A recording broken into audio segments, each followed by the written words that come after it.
you talk about the language of the hands. Let's have a look at your hand. When you look at your hand, it's a very squarish hand. So you're very practical. Mm-hmm. You look at my hand, it's very rectangular. Mm-hmm. And the rectangular hand has got longer palm and shorter fingers.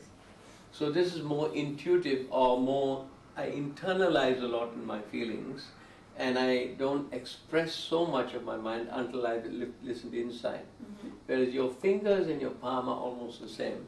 So what you do, and you give it all you've got, but in a very practical, down-to-earth way. Yeah. And that's why the type of work you are in just now is much more practical rather than so imaginative or into the sorts of things that I get into. Right. Where it's not that it's far out, because I have a very wide, solid hand. Yeah. Whereas the hand is very slim and long, that can be more airy-fairy.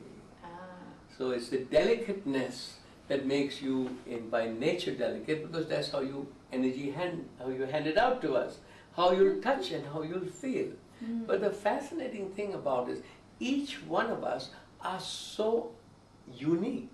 And what's so unique about us? Fingerprints in every one of your fingers are so only yours. They cannot be duplicated by anyone. So when I touch someone, this DVD player it's got little corrugations on it recording all the sensations that I touch, but in my particular way, where I'll interpret and feel things differently from anyone else. So then the length of the fingers, how much assessment I will have and time to think about it, and the hands are how I will experience it in my body. So the fingers are really the thinkers, the evaluators. They have different lengths, they have different priorities, and the thumb is the will, that's your judgment, that's your personal identity or your centering of yourself, that's your ambition, and that's your communication finger, little Mercury. So that's how you wrap someone around your little finger, by using your silver tongue, you see? Right? And you know the use of this finger really means I'm going to stand up for me. It doesn't mean anything else except that, well, how you want to interpret it. So I'm going to do what I have to do. Because this is really the middle finger. It balances your outer and your inner experiences. Then we look at the texture of the hand. Look at your hand, so soft and sensitive. Or you have a hard, strong hand, a mind that's so strong it wants to crush your fingers. Or you shake hands with someone, it's like a wet rag. Yes. Yeah, like, okay. So it depends on where the mind is. If the mind is very strong, you have a stronger grip.